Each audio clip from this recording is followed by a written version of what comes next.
Benjamin Castle are Americans. Watching the footy. Liam Ryan saying, kick it my way, I want to jump over the pack, and here he comes! Ryan! This is Buddy Franklin! This is the greatest showman! Got the handball off to Myers. Myers looking for the lead of Stengel. Gee, they're good. Gee, they're sharp. Razzle dazzle Rioli. Oh, who else? McDonald! Around the body. Jazz up! He's off! From inside the centre square. Boys kick the goal. Boys kick the goal. From inside the centre. Fuck! I can't believe it.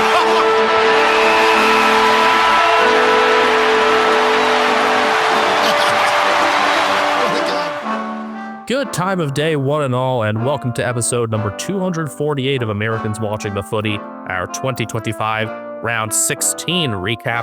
I'm not sure if you heard our executive producer, Brian Harambe, leaping or jumping. He's kind of scratching at my bed. I think he sees a reflection off something and he's interested. I don't know. But he's having fun. That's what matters. Well, that's our executive producer enjoying life in South San Francisco. That's where my brother Ethan Castle is. I'm Benjamin Castle, and I'm coming to you from San Diego. And if you went halfway between us, I'm not sure where you'd be. Now I want to look that up. I think we did this before. It would get us into Kern County, I think not far from Buttonwillow. Yeah, about- Buttonwillow. I just checked on going by meatways.com, something like Buttonwillow. Well, actually, that's if you're just going driving. If you're doing just geographic measuring the distance, it would take us somewhere quite different. That being? Near something called Wallace Creek, south of State Route 58. Is that also Kern County? It might be San Luis Obispo County, because it's southeast of Simler, and it's kind of by Soda Lake. I believe it's San Luis Obispo County. It's right by the border between the two counties. But it looks like, yes, that is San Luis Obispo County by the slimmest of margin. Meanwhile, how far away are we from the mighty MCG? A lot farther, and the halfway point would almost certainly be somewhere in the middle of the ocean. It would definitely be much longer, but you'll be making that journey soon enough. In the meantime, we've got 7 games to get through for the last of the bye rounds. 4 teams that didn't play you'll hear about in the progress reports. We're getting a bit more separation now. And next round, there's definitely going to be separation because the next round is top 9 versus bottom 9 for every game. What fun. I mean, there could be some fun upsets. So I guess we should probably start talking about the actual football games now.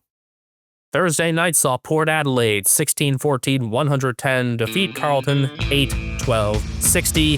This game was never close. 9 shots to 3 and a 31-point margin at quarter time. This feels good from our perspective because it keeps Port ever so slightly relevant. Oh, I care a lot less about that. I care more about the Carlton losing part, as I'm sure you know. I was going to get to that, yes.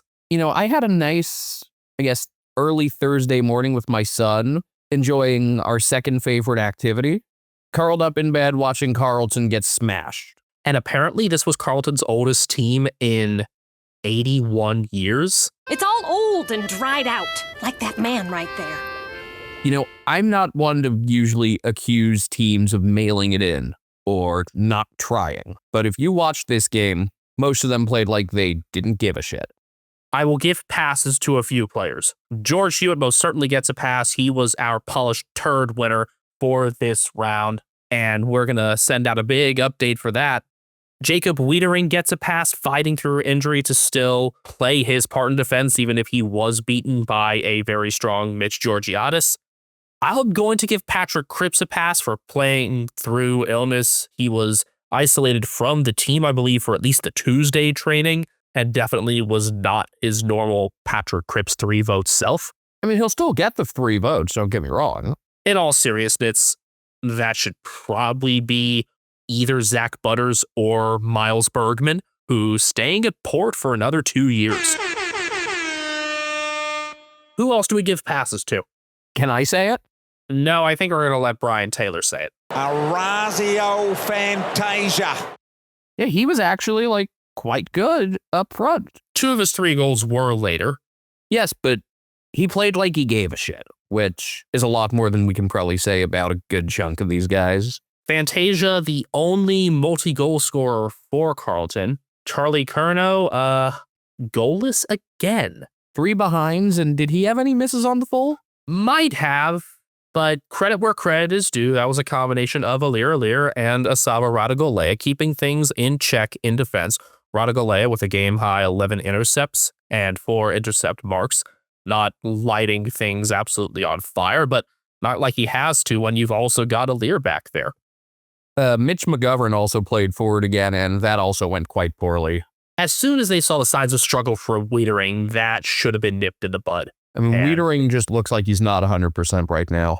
Should have moved McGovern and or Zach Williams back to assist, and nothing of the sort happened. The plan did not change for the Blues throughout this game, which just meant easy time for Port from stoppage. They scored 52 of their 110 points and 8 of their 16 goals from stoppage. And Zach Butters was the start of all of that. You don't look at midfielders and expect a big number of score launches, but he had 4 himself. Hamburgers. Also produced 6 clearances and 4 assists. He was starting plays. He was setting up things properly with good last touches. Don't touch. He's got Bergman running alongside him more often because with Rosie playing half back, Bergman has stepped up into a full-time midfield role, started on Cripps, and he won that. Meanwhile, Butters worked through an Alex Chincana tag. Midfield Bergman, I'm really liking. And frankly, it didn't often feel like there was much of a tag there. I mean, Butters really cleaned up. This was one of the best games we've seen out of him probably all year. Miss Georgiadis once again, good up front. 4 goals in the first half, 5 total. I also really like Darcy Byrne-Jones on a per-touch basis. I've liked him throughout this season. I feel like he kind of gets memed because he was an All-Australian in 2020. That was in his halfback era, and the past, 3 years now, ever since he's adopted like the 80s Weird Al look, he's just contributed well as a pressure half forward. 2-1 from 14 disposals plus an assist. 8 score involvements off of 14 disposals is just really good efficiency rate. Also, I love the idea of him dressing up as Weird Al for Mad Monday. Please let this happen. It does feel obvious with his hair. I mean, it looks like he could totally take something from like UHF. All you need is like the glasses, a Hawaiian shirt, and an accordion. This is easy. Manny Liddy, once again, looked really sharp. You know, before I knew why he was wearing the leg sleeve, I thought it looked really dumb, but with like his history of knee infections, that makes sense. Next, I want to know, is Manny on his birth certificate, or is it like Emmanuel or Manuel or something really silly like Manchester? And if it is just Manny, are his parents like big Stone Roses fans? Does he have a sister named Petty? I'm sorry, that was way too easy. But he was good. Hugh Jackson actually started this game off really well. He's another one who ended up 7 score involvements. He started well, faded late. I would rate Liddy as the better player overall, just steady involvement around the ball. And when yes, you could say Jackson faded late, but let's also note that later in the game was a lot less significant. The first time the Blues showed real fight in this game was after the halftime siren, in reaction to Dante Vicentini bumping Adam Saad high shortly before that. Vicentini was not charged. Bracing for impact is allowed. And when you're a tall guy like Dante Vicentini or his brother Vigo are, you ought to have a bit of leeway if it's just geometry that doesn't work. He could have taken slightly more care, but I'm fine with this. I hope that this is the standard because at times it felt like this has not been the standard. Well, as Mike Tomlin would tell you, the standard is the standard. Unfortunately, the standard for Sam Doherty the last couple weeks has been a lot of turnovers. As good a story he is, as much as we like him, his volume is counterproductive. He's had some bad ones lately. Another 6 turnovers off of just 19 disposals. And yeah, I mean, the 34-3 after a quarter says something. The fact that Carlton didn't kick a goal until the final 2 minutes of the first half says something. The lead was frequently into the 60s, I believe. Looks like the largest lead would have been, I think 68. 68 is correct. That was early in the fourth quarter. Like, what actually surprised us in a good way? We covered a lot of it. The man responsible for our first ever tweet, Lockie Jones, is another positive report. His role is flexible and perhaps expendable a lot of weeks, but he had more utility around the outside this go around. A goal from 12 and 6 marks. His mullet remains impeccable. Port established themselves as a team that probably has a long road to finals, but at the very least can fuck up somebody else's season or take someone from a home final to an away final or out of the top 4. Either way, they will be like Port and Sydney, I think, are in the same tier of probably not playing finals. You don't want to play. And then I would put the Saints in that next tier probably of like, if you had to pick like out of the teams that are not going to play finals, who you don't want to deal with. And I would say, Port and Sydney are the first 2. Saints come after that. Definitely a bit of a Geelong flavor to that, but I also just get it. What I also get, but I'm still surprised by, is Graffiti. We've seen it all. Sack the board, keep Voss, sack Austin, and Liad. I hope you noticed that they misspelled Brad Lloyd's name. Oh, I did. That was one of the first things I noticed. But that was nowhere near the funniest part of this. As funny as the Liad thing was. Liad, isn't that like in prayers and stuff? Like Liad Moshe? I think that's Buyad, but it sounds almost Hebrew. But the best part of this, by far, was TDK yes or no. Not an endorsement of, keep TDK or sell TDK or get rid of TDK. Just the question. TDK yes or no. No punctuation either. In this spirit, I think that all Graffiti needs to just be questions from now on. I'm going to go right on the wall of City Hall. Should I buy a Switch 2? Or should I get pizza tonight? Toto's, yes or no. This is so funny to me, and it's my new favorite thing, and I want all Graffiti now to be, like, questioned. I forget who it was who had tweeted this. One of the Carlton people we follow. Like, is he supposed to go and, like, circle yes or no? In one of our Twitter replies, I put a blank wall template for you to create your own memes, and I made a couple. In response to a Collingwood one, I made Sheed from the boundary, and had Carlton fans taken this route in 2015, perhaps they would have put a Mick Malthouse quote on there where he said, "It's very, very difficult to see where we're going to lose a game." They should have done like, they know we're coming or something. I don't know.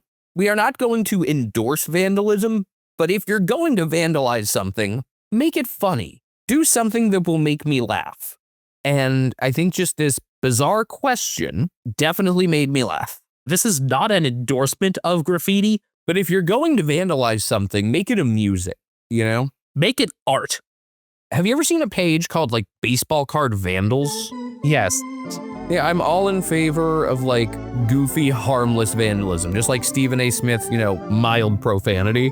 I've seen the baseball card vandals and stuff. Yeah, that stuff's good. It's a very like 70s, 80s thing. Now, one thing that people might think is vandalism on a baseball card, but actually totally isn't, perhaps it's just vandalism of a bat, is fuckface.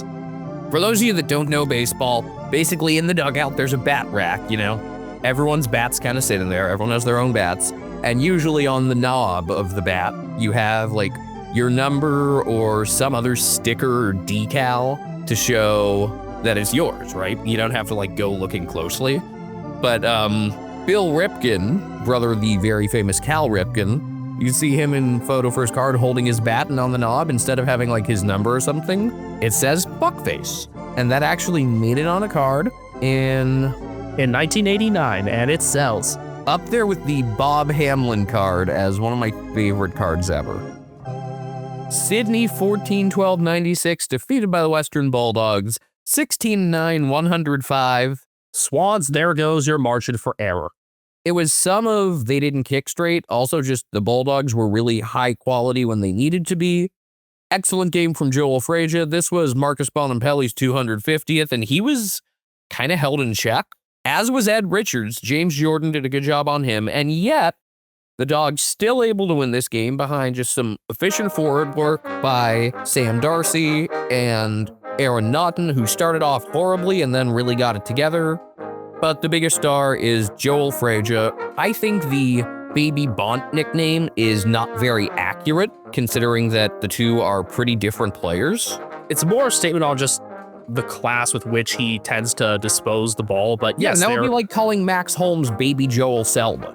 That's an even more far-fetched comparison. Yeah. No, Joel Frazier, actually, I see some Nick Dacos in his game, the way he kind of is able to burst out in the middle, get uncontested possessions, and just kind of create space for himself. And if you leave him open in the middle, you're in trouble. And that's how he ends up with 4 goals, 23 disposals, 7 marks and assists, and the perfect 10 from the coaches' votes in a perfect game. We did it. First perfect game in well over a season and a half. 2023 round 20 between Richmond and Melbourne was the last one. A perfect 10-8-6-4-2. I will say this without giving away more detail. I personally think they had the right 5 in the votes. I think you can debate over the ordering of those 5, and I think Riley Sanders would be a solid honorable mention.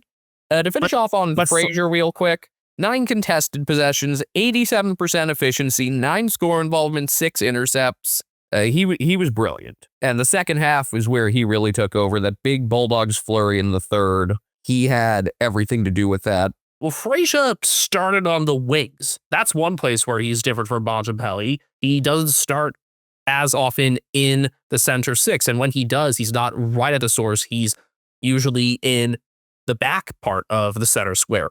In this game, more often, though, he was on the wings, bashed up against Errol Golden. Then from there, he cuts inward and thrives in the front half. By the way, the kid's 19, and no, he's not eligible for Rising Star because he played 13 games last year. This was his 28th overall, because he would have gotten the nod this week had he been eligible. When I'm wrong, I'm really wrong. And I was wrong last year, asking, like, why is this guy getting a game ahead of all these other deserving youngsters? And they knew what they were doing with him. This was a weird game because I want to thank Tony Cork at Matter of Stats for pointing this out. The Dogs led at every change, including the end, despite having fewer scoring shots at each change. There were 27 set shots in this game. The Swans kicked 4-10-34 on theirs, and the Bulldogs 8-5-53 from theirs. That's a 19-point margin between set shot accuracies in a 9-point game. And expected score had the Swans by 10.5. The Bulldogs did convert on some tougher ones. I think about the Sam Darcy one from the boundary on the run that we're going to be talking about again later because A, it's a nominee, and B, just Sam Darcy. You know, if he was like 6'5" or 6'6" and he did this, it would be cool. It would be impressive. But to have a 6'10" guy with this sort of footwork and body control and kicking accuracy is just unbelievable. Matthew Richardson on Channel 7 compared Sam Darcy pregame to Wilt Chamberlain. And while that's admittedly quite lofty, the way that he rationalized it was because of the height difference they had between their average direct opponents. Wilt Chamberlain, the legendary basketball player, had an average height difference of plus 12 centimeters or like plus 4 inches during his 14-year NBA career. Sam Darcy, as of now, has had an average plus 13 centimeter advantage. So if you want to make that small comparison, that's fine. And if Darcy does keep things up, I would be okay if he does end up as legendary as people think he could be. Then perhaps the Stilt or Stilts could be an all right nickname. Just, I want to slow my roll despite the amazing early signs. First off, if he was anything like Wilt Chamberlain, we could end up with a lot of little Sam Darcys running around. Oh boy. Yeah, Wilt Chamberlain had quite the date book. He got around. Second, you mentioned Matthew Richardson. Was that Matthew Richardson who famously played for Essendon? I remember that graphic fuck up though, but this is the Richardson who scored, 800 goals for Richmond, not the Richardson who's involved with Port. I'm trying to look through the history of his Wikipedia page, Aha, yes. Yeah. 800 goals for Essendon. In 2022, they had this, Matthew Richardson, 800 goals for Essendon. Someone also once included on his Wikipedia page that he was born in Sudan. Because, of course. But yeah, the height difference thing was a very silly graphic to include, I think. It's silliness that we're kind of okay with, though, especially on a broadcast that includes BT. I mean, I prefer, the Phillip Rivers Joe Burrow graphic, if you remember that one. Yes, Phillip Rivers leading in the children count. Was it 9-0 or 10-0 then? 9-0. I think it's now 10.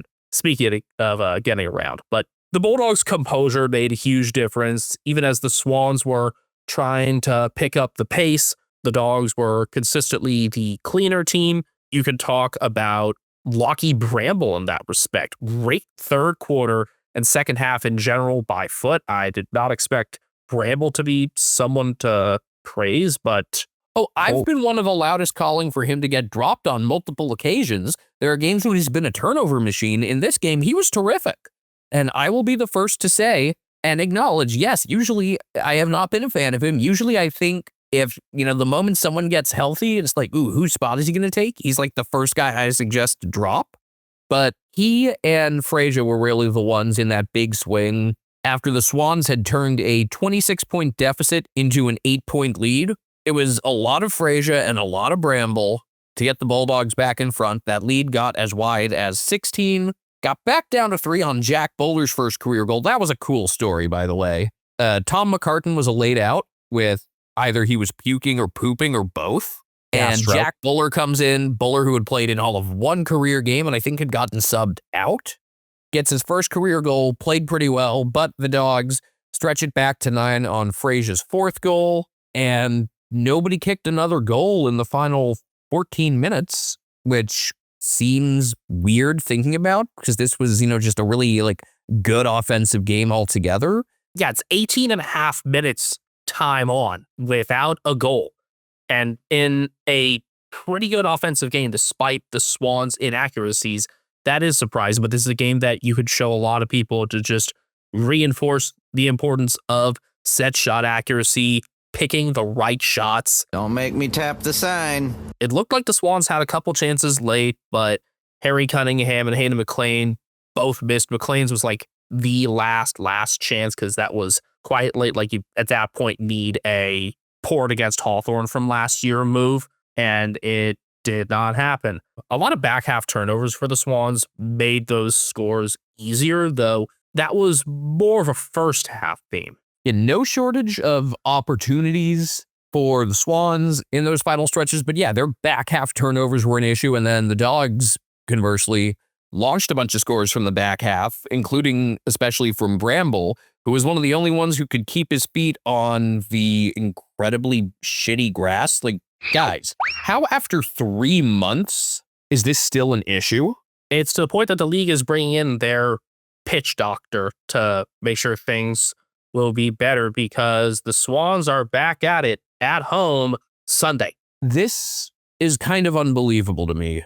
It's one thing if it's within the 2 weeks after, but this has gone on so long. I can't believe it's taken this long for the league to go and try to do something about it. I mean, I hope this fixes it, although admittedly would be kind of funny if they have to move this game to GWS or something. That was my first thought. Move this game to GWS, or if it continues being this bad, move games to the opposite venue if it's available. And I would think they would probably just do GWS if available. I mean, you also have a couple other stadiums that could go into oval configuration, but I would love it, especially just because the GWS banner when they play each other in a few weeks would have a lot of fun with this. Oh, the Swans would probably fight back saying, yeah, we outdrew you in one game than what you normally get in 2. There would be some great banner possibilities there, but check for news on that. Positives for the Swans. We'll start with Isaac Heaney because his 5 goals stand out on the stat sheet. I also want to credit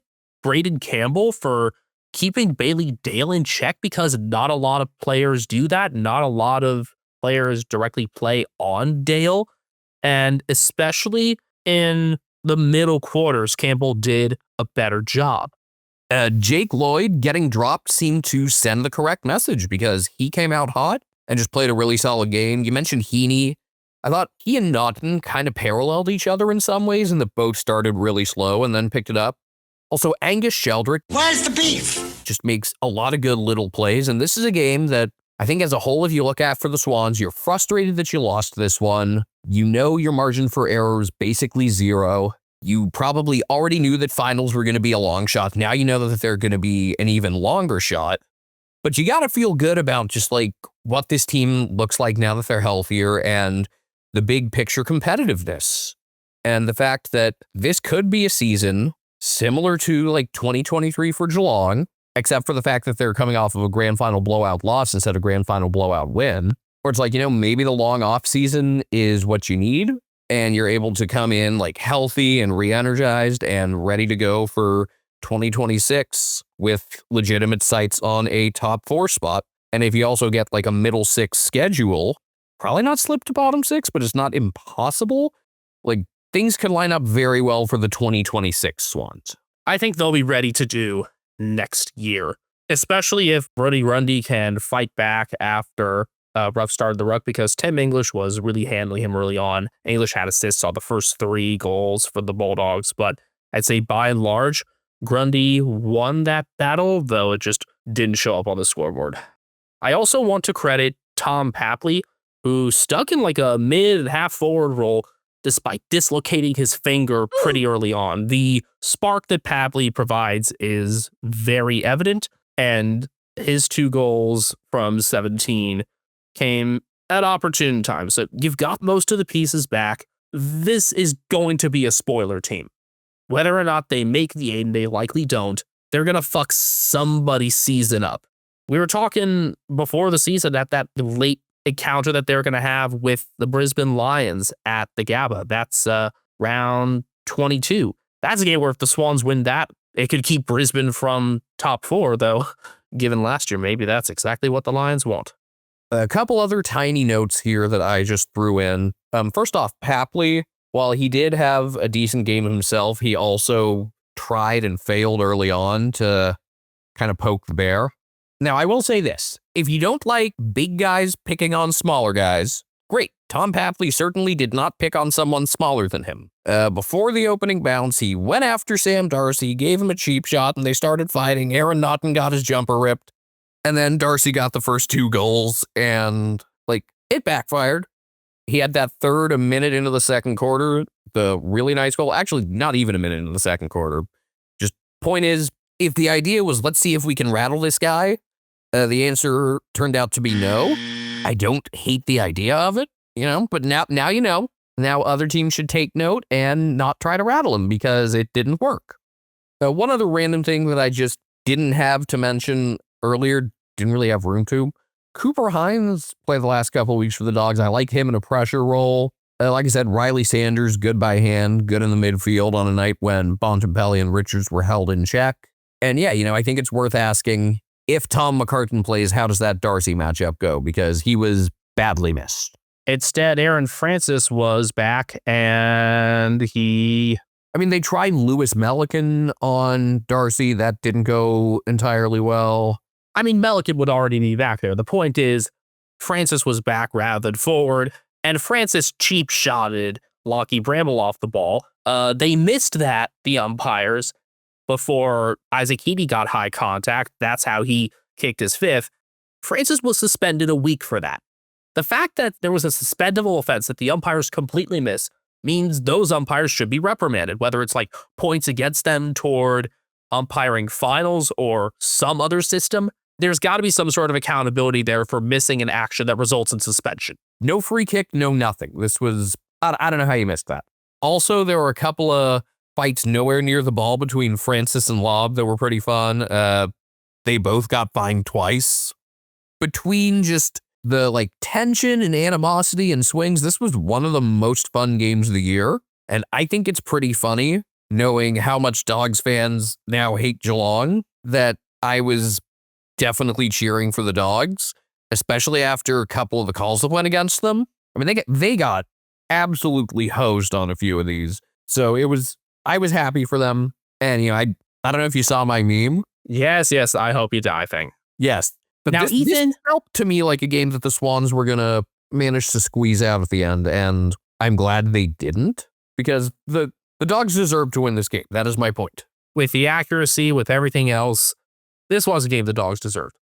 Even you tweeted on Friday that it felt like we were bound for an upset in one of the unremarkable looking games in the round. Didn't happen. Haha, nope. People thought Melbourne could do something on the Gold Coast. Instead, the mighty Sun. 15-14, 104 defeated the Demons 12-13, 85. Hey, another 5-goal-to-none opening quarter. See, Carlton, you're not alone. I can make this pretty simple. Melbourne was still on bye week until the end of the first quarter. The first quarter was one of the worst quarters any team has played all year. 37-1, and it could have been a lot worse considering the Suns kicked 5-7. And then the D's actually showed a ton of fight. Their pressure in the second quarter did even up play. That starts from Max gone. And they've got a lot of players who can fit that pressure vibe. Jake Belsham in the forward 50 when he's not reckless Jack Viney. Was he charged for that dangerous tackle on Matt Rowell or not? I don't know. I thought that could have been suspension worthy, but there were no suspensions out of Saturday's games. Right, but there were 22 fines. Which is just outstanding. And 15 of them were from this Suns D's encounter. No, Viney wasn't even fined, which is insane, but all sorts of stuff from fighting. And Viney was in there. You had like everybody that I think you would expect in there, and then some. Yeah, Melbourne actually got this to within 3 goals early in the third, and then conceded 6 of the next 7. And they also lost composure through Stephen May, because of course, and feels fitting that it happened against the Suns. He had this high spoil against Ben Ainsworth. One crowd formed around him, then another formed off that. That was part of the fights and wrestles that led to fines. I won't call it a real fight, but a scrap. And then Ben Ainsworth just like, oh, fuck it, I'll run it in, play Angels. Yeah, it's like, I got to score before I get leveled. Or before we do something that gets a free kick reversed. Ainsworth is a barometer for the Suns. I keep saying it. He's been sharp lately. Love Tuke Miller in this game. Once again, just the quickness that he's able to dispose with is ridiculous. Matt Rowell got better as this game went on. I loved Will Powell's first quarter and just the Suns' ability to kind of launch attacks from just right off of turnovers.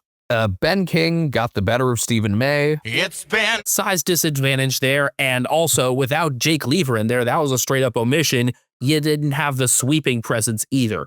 This is one of the most bizarre omissions of the season. Now, apparently Lever did not respond well in the twos, but I don't think he had done anything omission-worthy.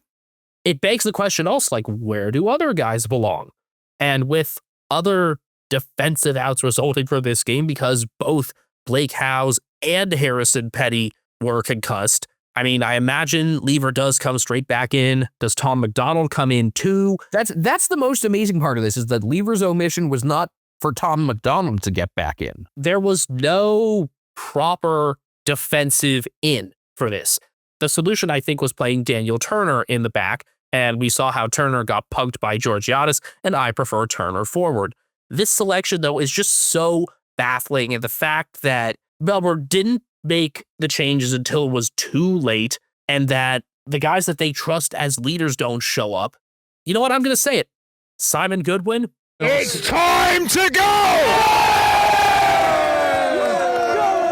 Like, I think Turner's okay as a defender. I'd rather see him forward or maybe split between the two, like a Josh Weddle type deal. I'm not sure if he's one that can roam as freely and be as effective. The other thing that pisses me the fuck off, you already know this season is lost. So why then do you insist that Jacob Van Rooyen and Matthew Jefferson cannot play together in the forward 50? You're trying to figure out the future here, and you don't have anything at all forward.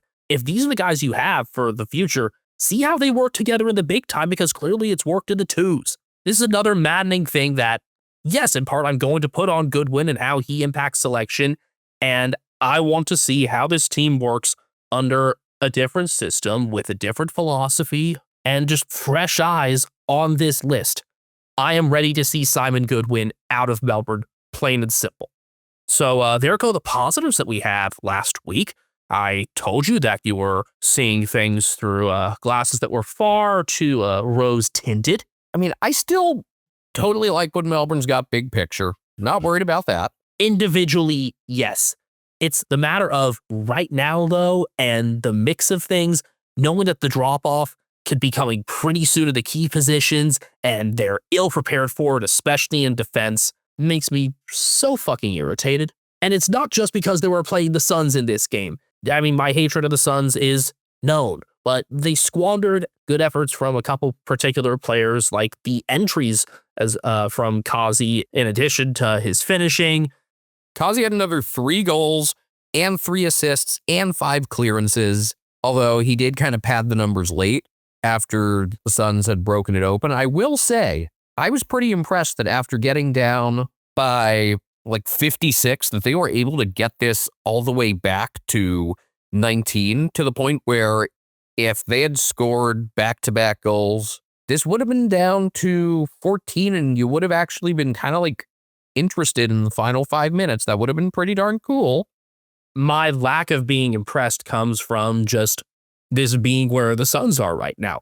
The Suns have learned how to score enough to win games, but it's very evident, based on these past 2 weeks in particular, that they still need to learn how to close out games. And that's where you're going to need leadership from the guys who have done it on championship teams. That's where you'll need the expertise of a Daniel Rioli. Are the Suns playing finals? Extremely likely. Are they getting a home final? The run home on Fox Footy, led by Max Lawton there, believes they will. In order to do that, they've got to close out these games and be able to preserve their percentage in the process. That is the next step in any team's evolution. I kind of love the possibility of a Suns-Hawks hate watch elimination final. I mean, I'd much rather one of those two, ideally Hawthorn, miss finals, but it would be a fun matchup. As for what changes I hope Melbourne make this week, in addition to Lever and potentially even McDonald, there's a need for pressure throughout the game because they had it in the second quarter and they got speed through the corridor of the fourth. Unfortunately, Jake Belksham's inaccuracy did not help their cause at all. Let's note he finished 5-6, and we did give him the polished turd vote ahead of Kazi. Stinky. Because it was a consistent involvement there and a big marking presence like we know he can be. But in terms of on-ball pressure, from the get-go, I want to see one or both of Kynan Brown and Jack Henderson in this coming week as they take on the Adelaide Crows in the round finale. I'm not just saying this because Kynan Brown is my sleeper. I'm saying this because they've been effective pressure players in the twos. Henderson is an experienced one from his premiership tenure with Werribee. You've got a more middle-aged, career-wise player and a young player in there. I would say give them both a shot. I don't care if it comes at another young guy's expense like Colton Tolstrup. You've got to get the right players and the right pressure on the ball. Go from there. Hawthorn, 23-12, 150, defeated North Melbourne, 9-11-65. So after last week, I granted North one stinker. They had played so well since Good Friday, been competitive in every game until at least three-quarter time, and most all the way down to the final siren, that they were entitled to a bad game, and man, they cashed it in fast. 86-35 at half. They did nothing to defend. This was never close. This was not very fun. Jack Gunston reminded Toby Pink who he is, or in fact, who they both are. A career-high 7 for Gunston. Yeah, he ain't washed. And I hope that Toby Pink can be more than a flash in the pan, but there's kind of another level there with Gunston, whereas Curnow in prior weeks had been vulnerable and perhaps playing a bit banged up. And I kind of expected this to be the stinker, not just because Ethan had granted it to them, but also because of North's track record in Launceston not being great. This was the final Tasmanian timeshare tussle, technically, with North's Bell Reef tenancy set to expire. And oh joy, they have Richmond coming out there. The first meeting was close, not fun, because it was just whistle after whistle, but it was close. Jack Gunston deserves an old guy's rule shirt, 7-1, plus an assist. Even as someone who does not like Hawthorn, you gotta like Gunston. the way he's like been a mentor to Calcier And Mitch Lewis. just seems like a genuine stand-up guy, and it's cool that he's playing out his career back at Hawthorne where he belongs, and that he's got this like second wind in him. I've talked about it like every week. And Gunston, of course, isn't alone with the goal-kicking ability because Mabior Chol hit a couple difficult Mabior goals once again. He's just played a lot harder lately, as I've said. We've said for a while that it is an effort thing a lot of the time for Chol because we saw it on the Gold Coast. Then we didn't understand why he just didn't get playing time the next year.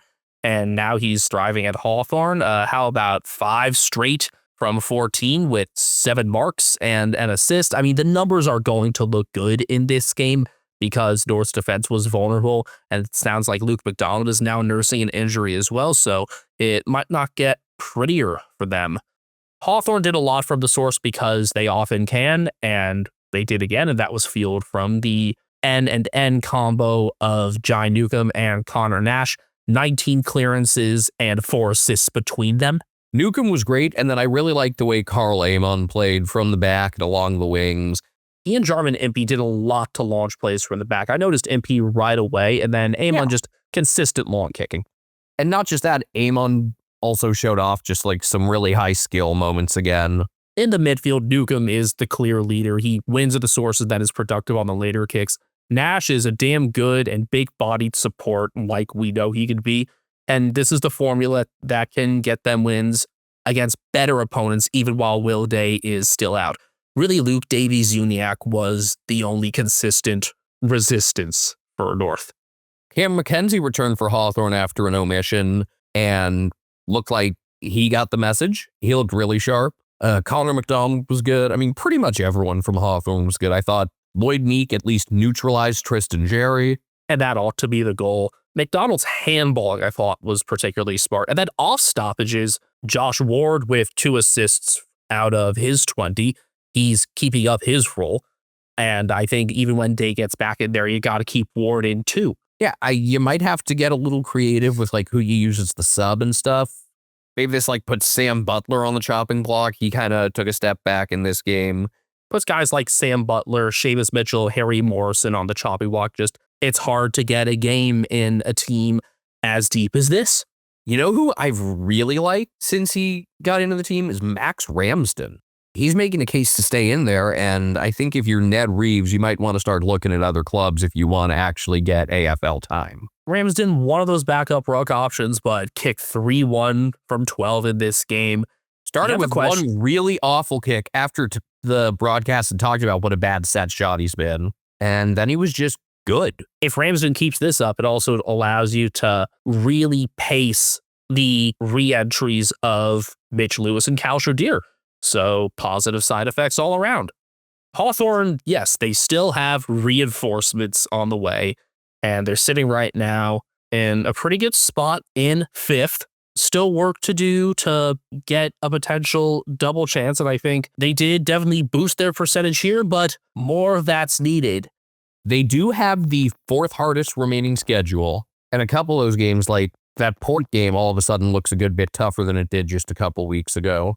They could finish just about anywhere from like 3rd to 9th still, and I wouldn't be all that surprised just by the degree of difficulty of their remaining games as well as their ceiling and their opponent's ceiling. I think this is going to be fun. What was not fun was, well, pretty much anything for North. I think North fans were just really, frustrated with I'm trying to keep the perspective, like I said, of, all right, 1 stinker out of 9 games is fine. Just don't let it happen again. And you're going to have to try to not replicate that against the Bulldogs. But the lack of pressure, the lack of tackling, the lack of really any sort of resistance, like we've said, Davies-Uniacke was really the only one to show up in the midfield. I honestly did not notice Tom Powell until the 3rd quarter when he spoiled a Harry Morrison kick right to Mabior Chol. I like Tom Powell. He was bad. Griffin Logue looked totally overmatched defensively. 40 tackles for the entire game is not going to cut it.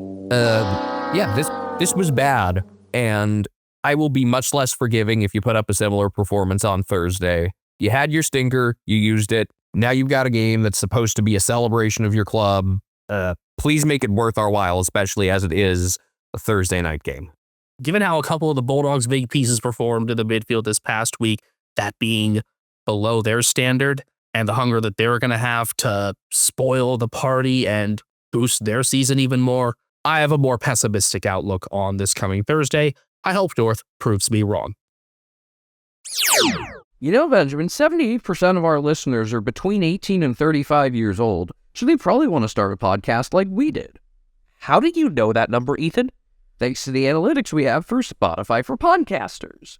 Formerly known as Anchor, sorry Frio fans, Spotify for Podcasters has tools that allow you to record and edit your podcast from your phone or your computer. No fancy software needed. It's so easy you can edit it while drunk.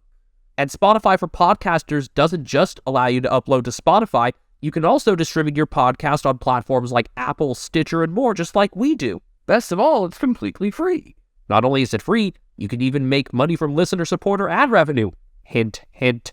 Download the Spotify for Podcasters app or go to podcasters.spotify.com to get started today.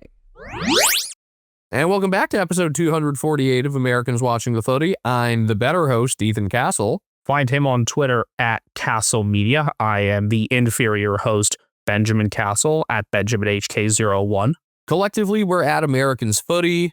Our executive producer is not in the room currently, but his name is Brian Harambe, and he is on Instagram at catnameDryan.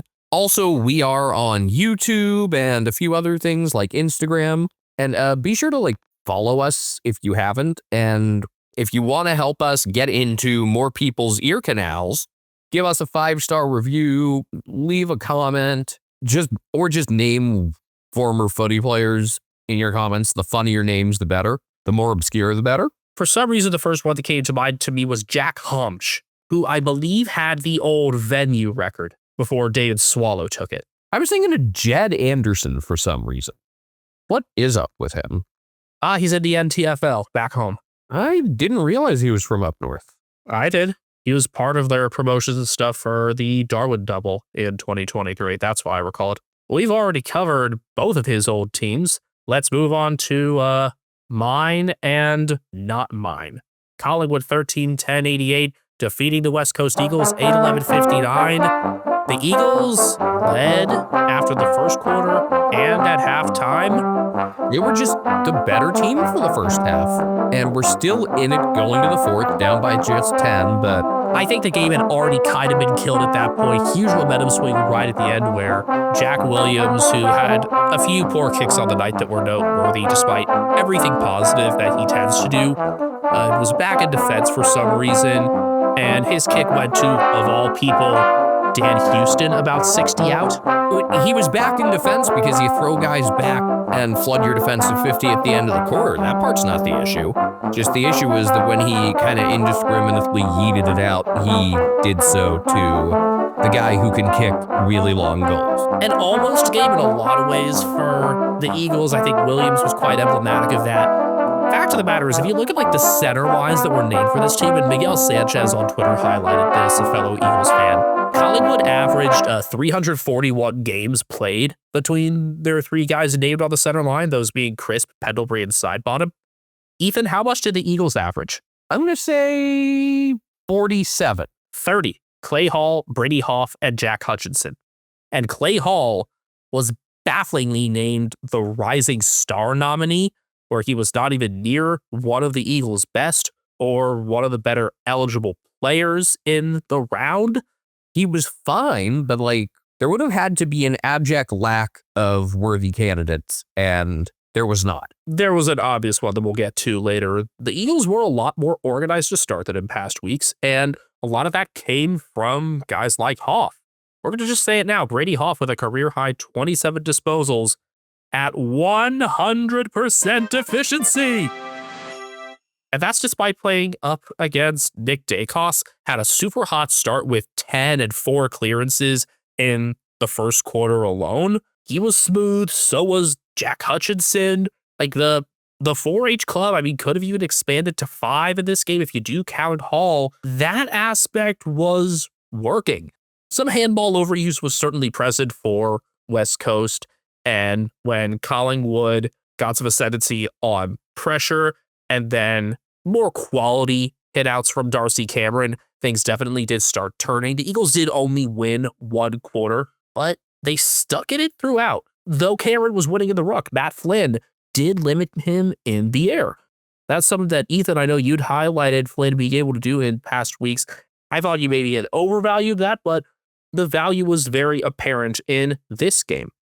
I feel like you can't be too disappointed in this game. You got to be pretty satisfied with the performance and the fact that they were in it for 3 quarters against arguably the best team. And that was despite Harley Reid not really keeping up after a decent start, despite some inaccuracy from players like Jack Williams, despite Bo Allen being played out of position. I don't know why he was being stapled to a Collingwood forward like his life depended on it, where you could maybe have him doing a little bit of sweeping, but more so should be up around halfback. If you want him on the flank, that's fine, because when he actually got on the run a couple times, it led to quality plays. I noted one of the goals in the late third quarter where it was him and Clay Hall worked together on a play that ended up in a Brady Hoff goal.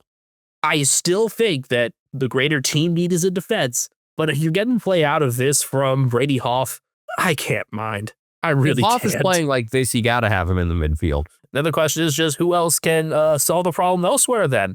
The Eagles did go for goal too often on some longer shots. A lot of misses from like the 40 to 55 range where you would have liked for them to lower their eyes and take a look for one more shorter option.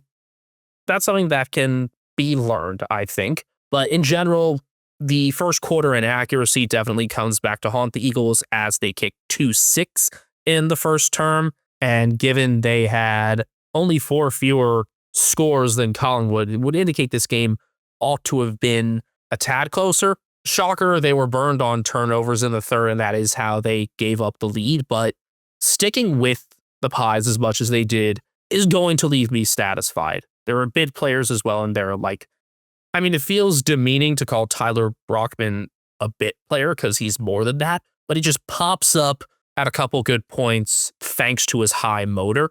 He's not going to get a huge amount of the ball. He kicked 2-1 from 10, and he got 3 goals and a few clearances between him and Liam Ryan. Those are things that you can keep up. And take note of, who the Eagles were still without for this game. Obviously, they're without their top 2 forwards. Tyrell Dewar, who was weirdly named the rising star this past week after one shit half and one pretty good one, was also out with a hamstring complaint. Hoff was one of the ins, and the other was Job Shanahan.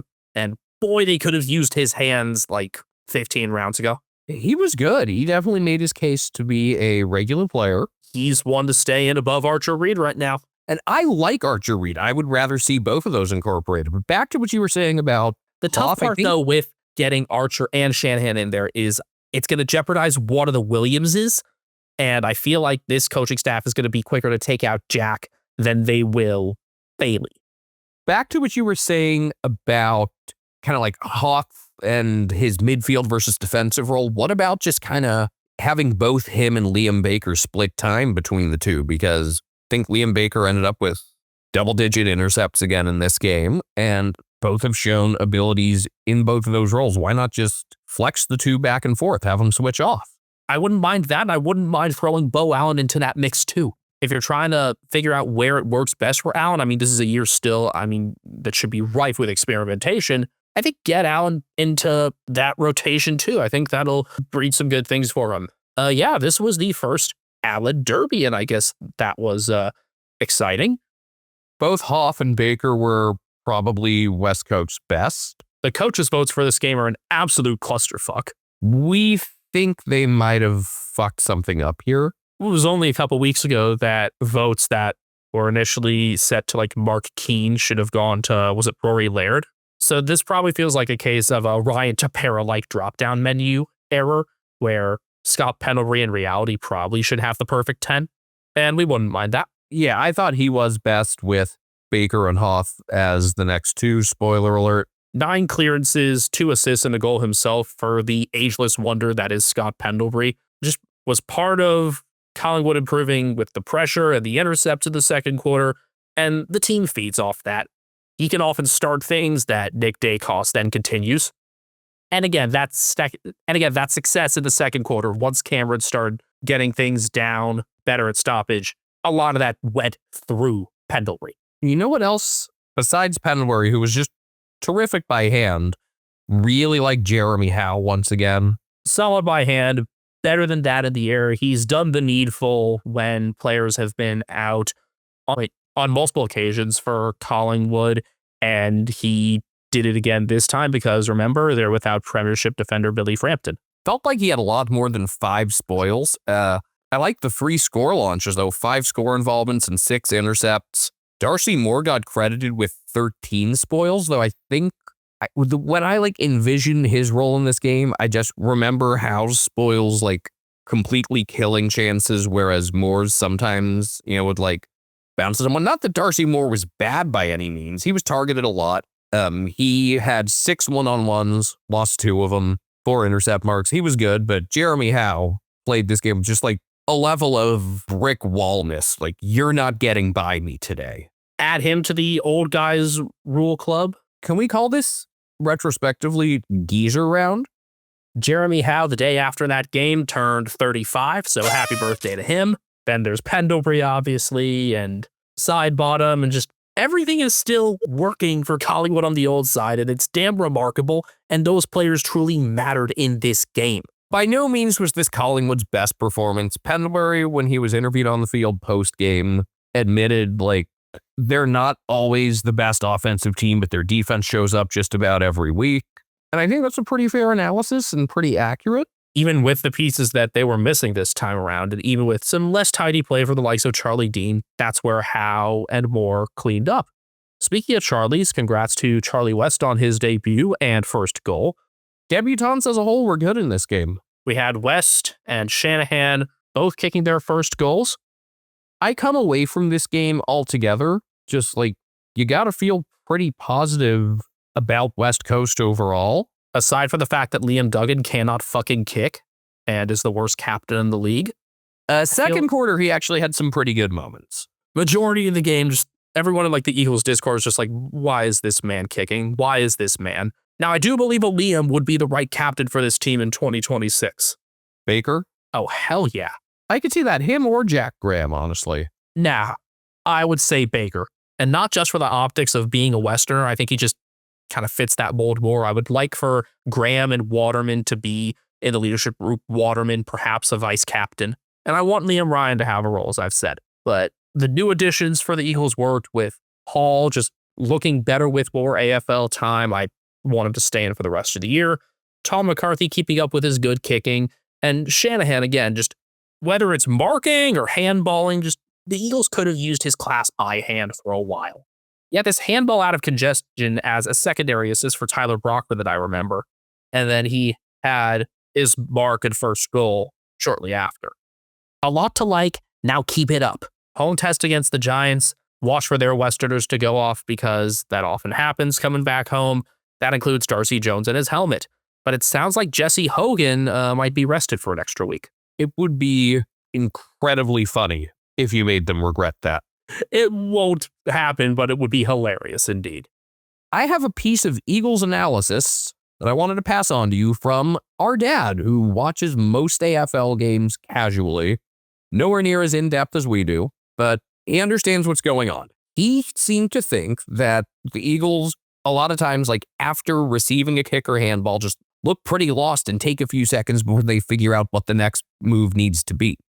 I think that's a very correct analysis. I think getting burned on turnover so much has made them perhaps a bit overly cautious. And that's where your leaders need to come in and maybe get those next touches and the first ones out of defense and keep things moving. Once you have 2 or 3 quick touches in a row, the whole passage can stay accelerated. So thank you, Steve Castle, for the analysis. Richmond 8-6-54 defeated by Adelaide 18-14-122. This was a pretty thorough ass-kicking. 17-1 after a quarter. Richmond actually only trailed 29-14 midway through the second, and then the Crows got the final 26 points of the first half.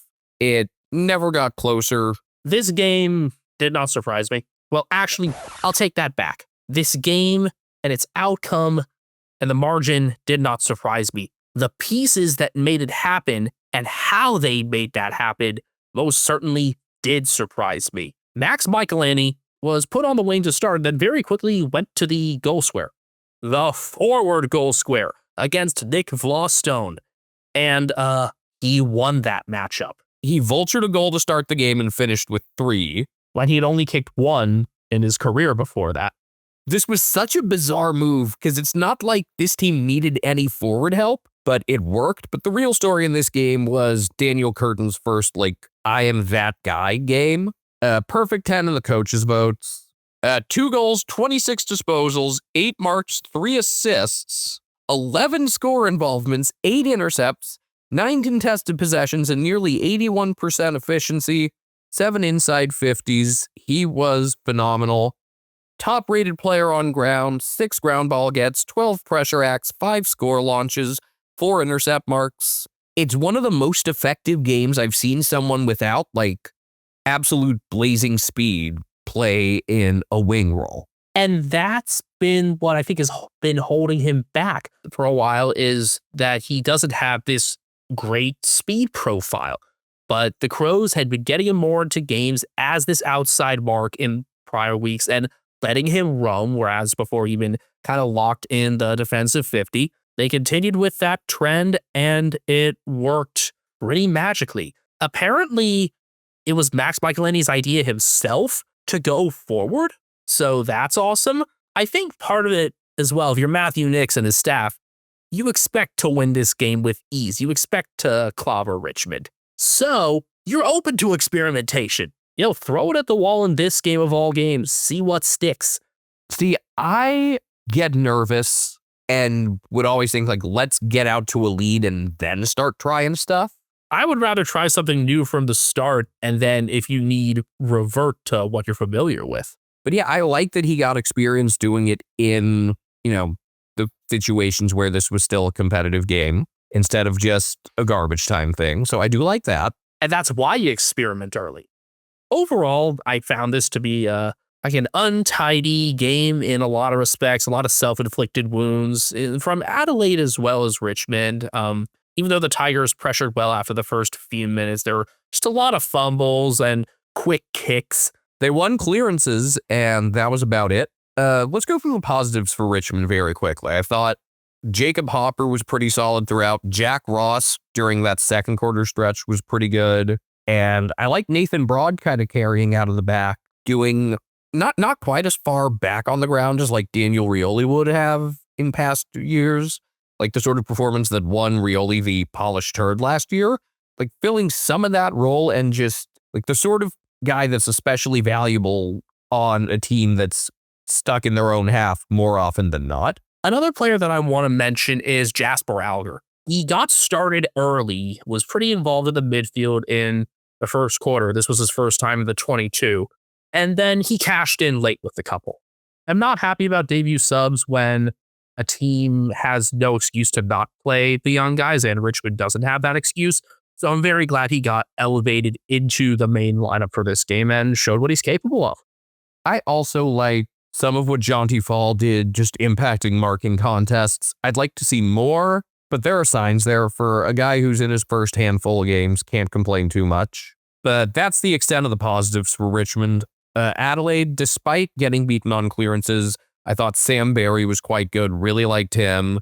And then Josh Worrell put up one of those quietly excellent games that you don't appreciate until you take a step back and realize that not only did he have 9 intercepts, he had 6 score involvements, about a third of his possessions contested and still 75% effective, 11 marks. Surprised he only got credited with 1 score launch, but also 6 ground ball gets and just really valuable defensively as a whole. And just the outside play from Adelaide was really sharp in this game. I mean, I think outside of the center square, they were leaps and bounds better. Can I say something that's probably a tad controversial? Sure. Fuck Tom Lynch. I was going to save that for a couple minutes, and first I was just going to talk about, quickly, other Crows things that were good. Isaac Rankin did his thing that he's been doing all year. Maybe not the most effective kick, not setting up guys for marks, but push and play forward. Jordan Dawson was good, just an authoritative kick and mark. Wayne Millera continues to just be solid. You know, with Michael Laney and Curtin both pushing downfield, Millera was even more responsible for starting those rebounds from defense and looked fine in that role. There were a lot of people that were wondering if he was washed, and certainly not yet. And then another 5 goals, 2 behinds, 2 assists for Riley Philthorpe. A couple of those goals were late, but there was just no matchup for him. He took care of business against Ben Miller. He took care of business against everybody. This was just, there was no stopping him. And I'm already at the point where, like, we're kind of taking it for granted almost, which is amazing. Especially while you still got Darcy Fogarty and Taylor Walker in there. They both supplied 1 goal each, so FTW is kind of back. It's mostly the T, though. It's mostly Philthorpe. 12 score involvements from 16 disposals for Philthorpe. That's hot. Fogarty only with 1 goal. Feels like he had more. I don't know. Just on a per-touch basis, I love what both Fogarty and Philthorpe do. But other than Curtin, this wasn't really a game where you got, you know, like any sort of new revelations or anything. It was mostly what you expected. The Tom Lynch stuff, let's get into it. Have you ever seen a negative $1.5 trillion? So, having watched this game now because of the slight overlap, Benjamin was in charge of this game live. I half watched it live and then went back and watched it in full. The thing is, though, it was before the second game started that all the main shit, that I know, shit but down. Nonetheless, I have seen this game, or at least most of this game, from 2 separate broadcasts, 7 and Fox Footy. And on both, they were talking about Tom Lynch playing poorly. Happens. He's still a quality player at times. Not calling him washed. But both saw him getting frustrated and starting to take cheap shots. And both broadcasts, independent of each other, knew, like, oh, he's about to pop off. Something's about to happen here. He's about to crash out. And he did by basically just, like, punching Jordan Butts in the head.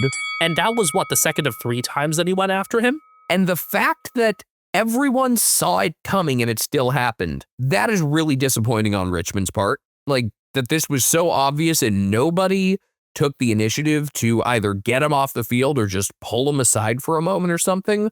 Like, nobody is going to deal with that. I mean, there are some things that are just Tom Lynch being Tom Lynch, but, like, you would have at least liked to see someone try, because clearly whatever happened at halftime settled him down, because the second half he just, you know, he played football. He kicked a goal. He didn't go beyond what he had already done, but he's been sent straight to the tribunal. The league wants at least 5 weeks. I think it should be 6.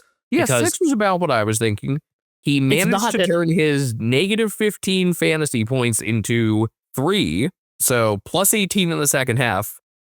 Only 3 fantasy points from a game where you kicked a goal is pretty hard to do, but 5 frees against will help with that. I will say, I will give him credit, 100% of his disposals were score involvements, both of them. The reason why I say 6 weeks is that there is no semblance of a football act there. This had nothing to do with football. This is closer to assault than any football act. So maybe just assault without jail time is a Richmond thing. And I gotta say, seeing Adelaide take care of things to the forward 50 is also satisfying because Noah Balta's there. And yes, Balta had a scoring shot right at the end. Double doink. The double doink was way cooler than what a goal would have been. But if they really don't throw the book at him, I'm going to be so mad because, like, look, there are dirty plays and things that happen in a football game where, like, you know, you can envision the player, like, you know, for a split second, you think I should do this. And then the moment it happens, you're like, oh shit, that was a mistake. This was not like that. This was not a spur of the moment thing. This was premeditated. It had nothing to do with making a play on a ball or anything. Everyone saw it coming. This could have been avoided. This is embarrassing. This should not happen.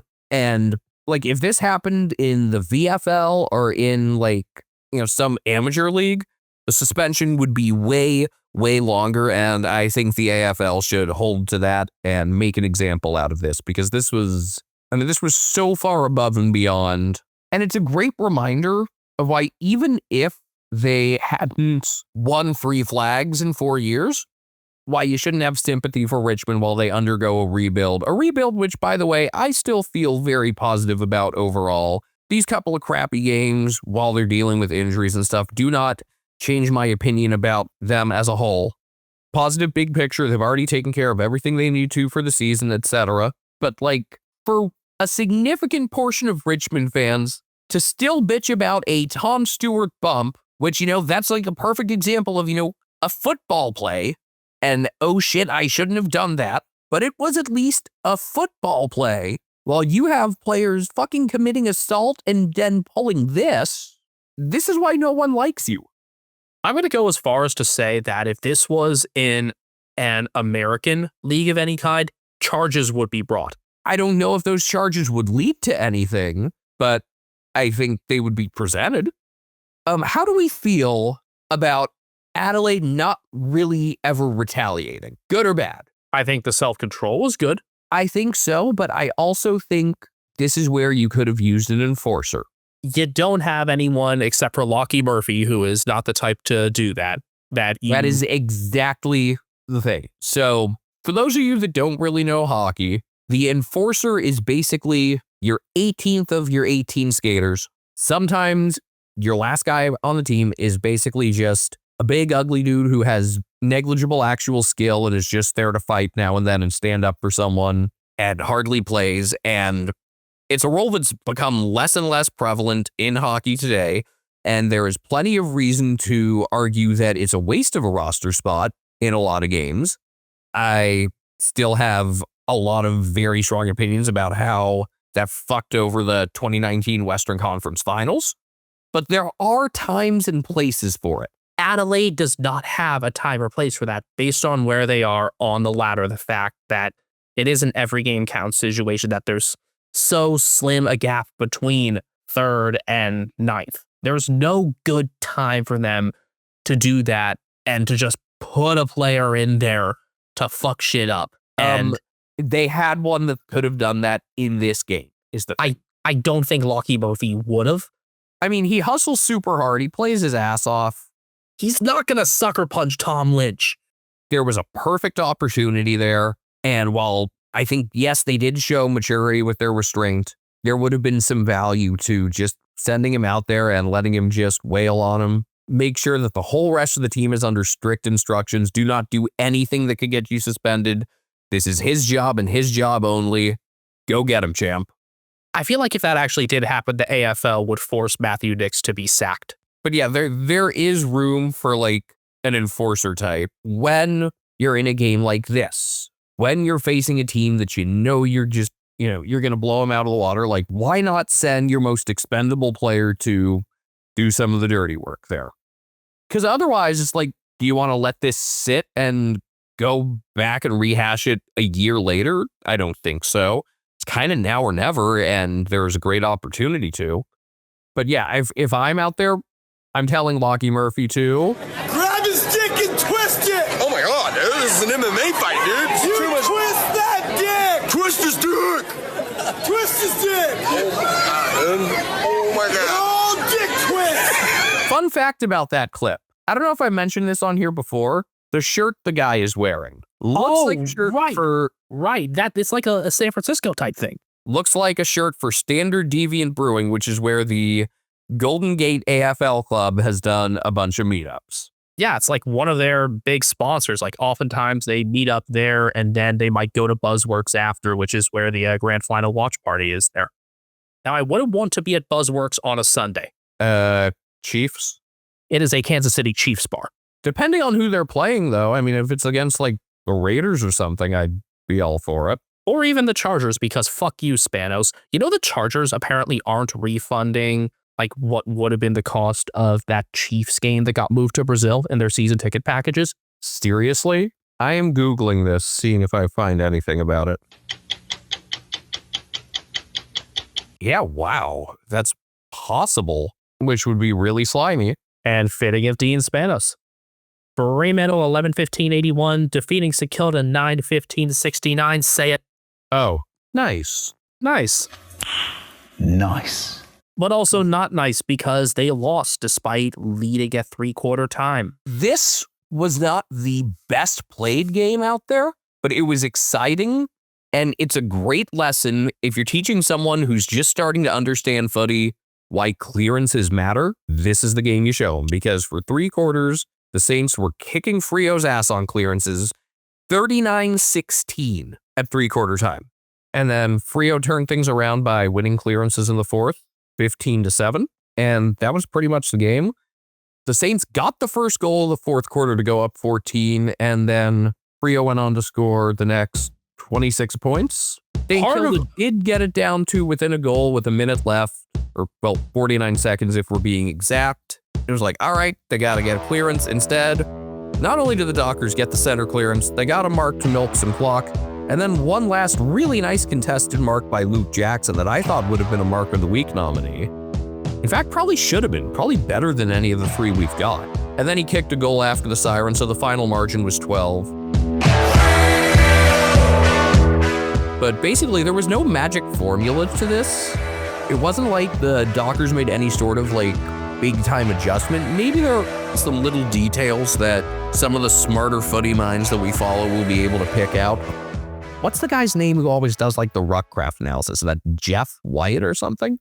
Jeff White, the former Melbourne and Pork player with First Use. I look forward to going back and looking at that.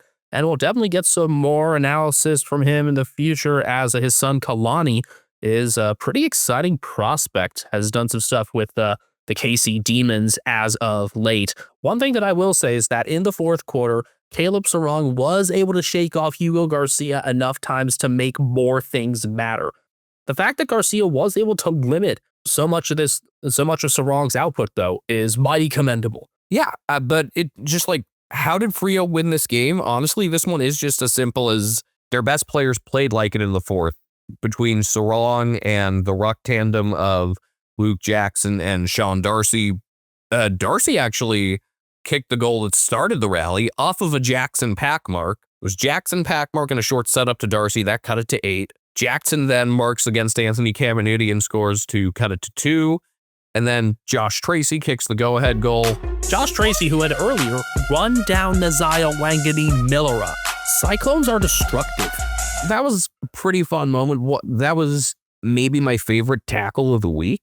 I don't think it's as good as Jack Darling running down Adam Chera, but we're getting there. Jackson, this was just a very Luke Jackson game where he just pitched in absolutely everywhere he needed to. I thought for the first 3 quarters, he was pretty quiet. The stats indicate, though, his versatility. That's more of what I'm after. 2-1 and an assist from his 15, 8 tackles and 16 hitouts at a backup ruck role. If you're going to play Sean Darcy, this is how you play Luke Jackson. Frio went super tall for this game because they played Oscar McDonald filling in for Josh Draper defensively. He did fine, really nothing all that remarkable. And Pat Voss forward, who nearly kicked a goal on a dribbler where he probably would have ended up like doing the soccer, slide on your knees and rip your shirt off. Like, oh, I forget who the commercial was for. Was it a Geico commercial? It was an insurance thing, I think. But like, soccer player kicks the goal and he like slides around the entire stadium on his knees. It would have been like that. I want to say it's Geico. Now, honestly, I think either that or he would have just run straight out of the stadium and like Forrest Gumped it. No, like with greater purpose to do a senton dive into the Swan River. But for 3 quarters, despite their inaccuracy, St. Kilda was the superior team in this game and deserves a lot of credit. While this is a frustrating loss, I'm sure, from a Saints perspective, you gotta like a ton of the signs that they showed. Again, Hugo Garcia totally outplayed Caleb Sarong for 3 quarters, which means he'll probably get dropped again in a week or 2. Rowan Marshall was really, really good, other than like 1 goal allowed that was totally on him. It was the first quarter. It was Frio's second goal. So I noted this because it was one of the only negative things he did all game, where his yeeting, I've described Rowan Marshall's strategy as indiscriminate yeeting a lot of the time. Basically, he won the throw-in, kicked it out on the full. Heath Chapman's kick back in goes right to Marshall, who kicks it on a hop right to Josh Tracy. But other than that, Marshall was really good. It was like, even if most of his kicks are not going to be markable, if he's able to kick where, he can get it to bounce to someone and get someone leading and get a rush going forward, it can be productive. And he did a bunch of that and just played a really sharp game as a whole. So he was a positive.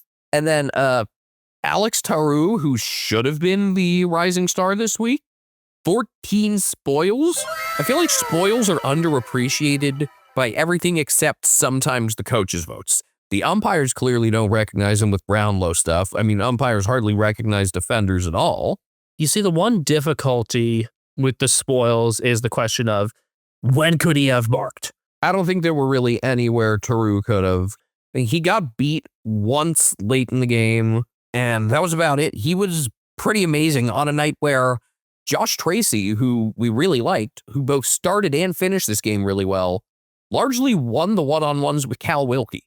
If you're telling me that Frio was going to get, Josh Tracy beating Cal Wilkie, you would think, oh, they'll win easily, right? No, Alex Taru was that good. Hugo Garcia was that good. Rowan Marshall was that good that the Saints had every chance. And it looked like for a while what one of our favorite Twitter followers, Shay Maxey guy, said was, like the tradition of, the random Frio home loss to someone they have no business losing to. And it sure looked like we were on pace for that for a whole lot of the night. Did the Starlight Magic cancel it out? Because I think they have better track records in the Starlight Purple Haze game, and maybe that is what propelled them in the end. But let's talk about the greater consistency out of certain players from Frio, and that discussion will begin, and I guess kind of end, with Jordan Clark, who was his typical self.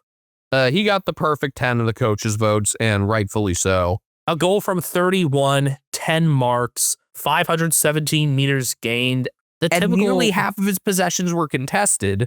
6 score involvements, 14 intercepts, nearly 80% disposal efficiency. But again, 13 contested possessions. I don't know if you want to play the sound or not. 6 intercept marks, 5 score launches, 18 pressure acts, 8 ground ball gets. Surprisingly, 0 bounces. You usually think of him getting to run a lot. I think a lot of that, though, was quicker distribution.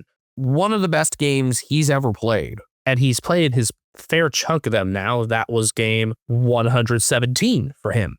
That class is needed. You would expect to have your pure one-on-one talent in the back most of the time, though those pieces have been missing for Frio as of late. That responsibility lay more on Brennan Cox and Luke Ryan this week to mixed results for both, but then starting the rebounds, getting it out, and pushing the pace against Ross Lyon, that's where Clark came in handy. Now, he wasn't the best rated player on ground, actually. He was the best rated for Frio. Marshall was best rated on ground. Clark had 8 turnovers that cost him in the ratings, and normally I am someone who, if you have a bunch of turnovers, I will be pretty critical. That had no negative impact on his performance. You want to highlight both why St. Kilda had a chance to win this game and why they didn't win it. I think Max Hall kind of illustrates both. Had 16 pressure acts in this game. I just like his ability along the wing. He's a high impact per touch player. He led everyone with 11 score involvements, but he ended up with just 1 goal behind, and I think a couple other chances for goal that didn't lead to anything. And that kind of summed it up. I'm glad he got some recognition in the coaches' votes, and he's won. Has he gotten the Rising Star nomination yet? Is he eligible? That's the issue. He's 23. Ah, okay. Now remember, Rising Star nomination, you have to be 21 on January 1st of that year, and you cannot have played more than 10 games across your AFL career before that. That's why Joel Frazier, as we mentioned earlier, is not eligible. But Hall, on a per-touch basis, has tended to be pretty solid. He's kicked 13 goals across his first 15 games, and those have been pretty spread out. The other thing for St. Kilda is Mason Wood, Jack Higgins, and Cooper Sharman combined to kick 1-5. How many posts were in this game? Because I know Wood kicked a couple. Yeah, now Sharman did have 2 assists. Wood had 1 as well. Just by doing the Control F function, 1, 2, 3, 4, 5, 6, 7. 7 posts plus a spoil into a goal post. So at least 8 fiberglass interactions. Yeah, 7 of which were, on actual kicks. I think a spoil into the goal post kind of is its own sort of category. It's still pretty remarkable, and a lot of those were Saints. St. Kilda hit 4, Frio hit 3. You can tap the sign for that. But this was honestly a pretty fun watch because unlike the typical slow, hard to watch game that you would expect between these two teams. It was just like super high pressure throughout. Just you could feel a lot of intensity. It was a compelling watch and a great reminder that you don't of like how you can have an entertaining game, even if it's not the highest scoring or a game where you get more behinds than goals. And the under did hit. I thought the 155.5 over under was a good bit higher than it should have been. Final combined total ended up being 150, but I called it. Do you remember the badge that Timmy Turner earned on an episode of Fairly Odd Parents? No, but I remember him getting a super F from Mr. Crocker. And this is not a super F. He got his I made my dad $8 richer. You don't remember that? Oh, that's from Fairly Odd Parents. Well, I actually got more than $8 out of this. I got about 13.5, but I did bet $8. Wait, 13.5 US though, yeah? Yes. Which means over 20 Australian dollars. Something like that. As Daniel Larson famously said, food is no longer a concern for the rest of my life. Turns out Daniel was right, because not long after he started eating prison food. With that, I think it's the right time to move into the awards. We've got 6 awards to take care of each week. Woo! 2 of them are the AFL's responsibility.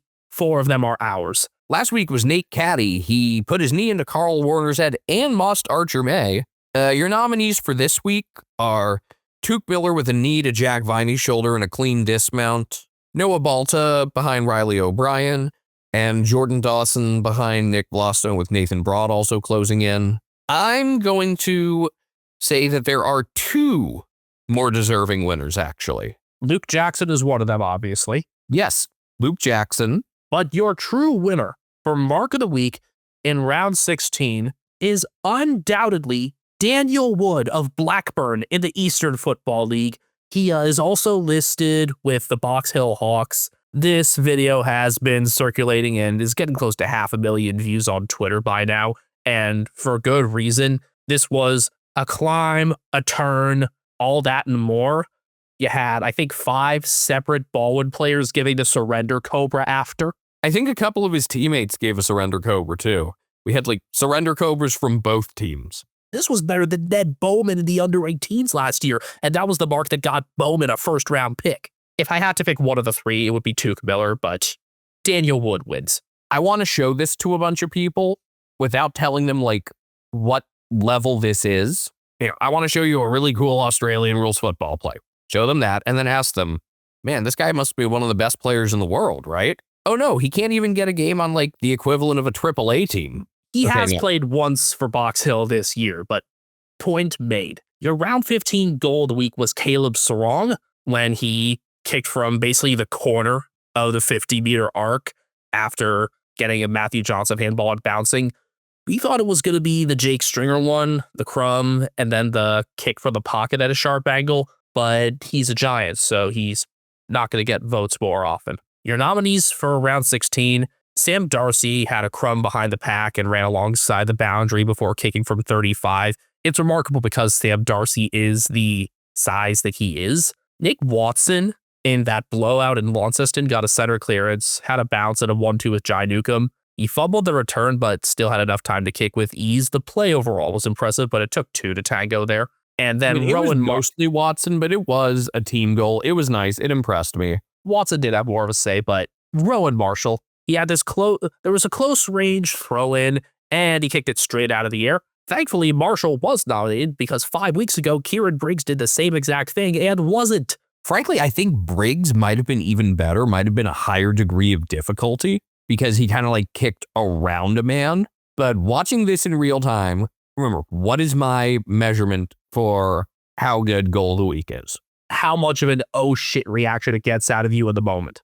Yes, and that one got like the whoa. So that is the winner.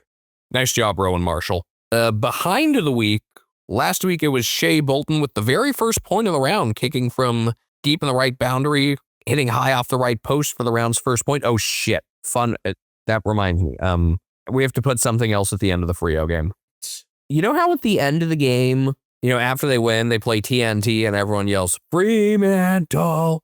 I was yelling something else. Unused sub. Oi, oi, oi. Unused sub. Now, it turns out it's because Nat 5 has like some more calf tightness and probably going to miss another 2 to 4 weeks, but it was an unused sub. You know, it's kind of like chanting unused sub is like my version of go Robert Mueller in the rule of law. That's the second unused sub of the year. The best thing about this by far, there have been 134 games this year, so 268 times a sub has been named. The 2 times a sub has been unused. Toby Travaglia in St. Kilda's thrashing of Frio in round 8, and now Nat 5 in Frio's win over St. Kilda in round 16. Perfectly balanced, as all things should be. That is like the closest I have ever been to producing like a Sir Swamp Thing stat. I'm like so proud of this.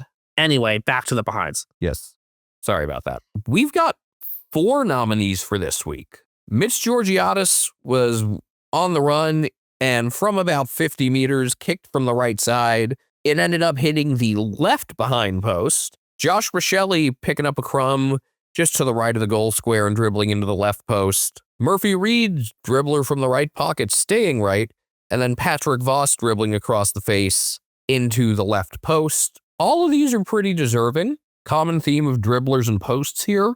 I ended up giving the edge to Josh Rochelli because it was one in the moment that I thought, oh man, that's a goal. Oh, no, it's not. Damn, that's close. I felt that way. I actually probably would have gone Murphy Reed, but these are all solid. Reed's didn't compel me as much, but Murphy Reed is much more than just a finisher. He's got a lot of half-forward skill too. That's something that didn't really get into talking about this Frio game. Murphy Reed, yeah, just valuable forward overall. Assist of the week was a little tougher. Yeah, assist of the week. We had a nice one from round 15, that being Finn Callahan. We actually struggled these past couple weeks with assist of the week, but we went for a couple nice longer setups. Last week it was Finn Callahan setting up Aaron Cadman, and a kick that favored Cadman in that contest against Sam Collins. This week, it was one of the few positive moments for North Melbourne as Luke Parker found Nick Larkey through traffic at full forward, despite a spoil attempt from Josh Battle. Not much else to say here. Actually, I do have a little more to say about this Parker kick. It reminded me of, sort of like a really good cross from a soccer player, seeing his target through traffic. So I actually quite liked this one. Was it glamorous? Was it flashy? No, but it was just nice play. Worst on round. Last week was the first time we have given the award to a winning player. That was Joel Amarty. This week we've got 4 nominees, kind of from 2 separate categories. Forwards who couldn't kick straight and players who just did nothing, or the only time you noticed them, they were impacting the game negatively. We've got Mitch McGovern, Tom Powell, who legit, the first time I noticed him was when he had that spoil that led directly to a Hawthorn goal. Like, when you're trying to punch a ball away, you probably shouldn't punch it right to the goal square. Steely Green, who the only time we noticed was when he nearly decapitated James Peatling. And Tom Lynch, who we've talked about enough. It's kind of got to be Tom Lynch, yeah? It's got to be Tom Lynch for worst on round, and let's keep talking about Tom Lynch because he's the main character too, damn it. First time that's had a crossover. Now, until Sunday, I thought the main character was going to be the turf at the SCG. And almost every other week, that would be the winner, because that is still getting a lot of play. That is getting talked about a lot, and deservedly so. But Tom Lynch is also getting talked about a lot. And that it was, that, again, it was kind of like, watching a little kid, like, oh, this kid's a shithead. He's going to do something to piss everybody off. And we're just waiting, and you know what's going to happen, and you know what's going to happen. Or, kind of like the, boy, he about to do it. Boy, he done did it. He done did it then some. The punishment probably won't be enough. Yeah, which I guess is a Richmond thing. And of course, Adam Uze wasn't going to say, yeah, that was uncalled for from Lynch. He was questioning umpiring instead. There was like one in the 4th quarter where, yeah, Lynch totally got held. In case you haven't noticed, the 4th quarter was long after this happened. I will say, it is very rare. I think James Sicily might be the only other one where worst on round is kicked a goal. Usually once you kick a goal, like, you are absolved. Not in this case. I'll say once again, assault without jail time. It's a Richmond thing. How much else has to go wrong at the club in terms of like players not being like controlled properly or these sorts of incidents and kind of the club passing it off for people's jobs in coaching and higher up to be in danger? It would have to happen at least 2 or 3 more times for that to start to be a conversation where it, like, I don't think it's even become a pattern yet. At this point, it's a coincidence. One can hope it stays that way. And those are the bye rounds, because that's round 16. We'll talk to you again soon for our final progress reports, and then we'll have a couple more of those road shows coming at you, where I'm in different places, and with overlaps and stuff, we'll have some times where, you know, it's one of us filling the other in on a game that they haven't watched yet. Those are fun. We can try and format those more like real Q&A type things, because I feel like that's someone missing. Do a Reddit Ask Me Anything. Ooh. How is Tom Lynch going to lose his shit today? Oh no, I was just gonna ask, like, how many donuts can you stack? Good night, everybody. But first, the conversation continues at Americans Footy on Twitter, Instagram, YouTube. All engagement is good engagement. If you think we're dead wrong, yeah, tell us. We'll go back and forth. We enjoy these sorts of footy debates. Call us rabble. We won't complain. Leave a rating and a review to help us spread the show. I am on Twitter at Castle Media. I am at Benjamin HK01. Castle is with a K. Get used to it. The executive producer, Brian Harambe, is on Instagram, a cat named Brian. And I am less than a month away from making my first voyage to Australia. I've been pretty public about which games I'm going to.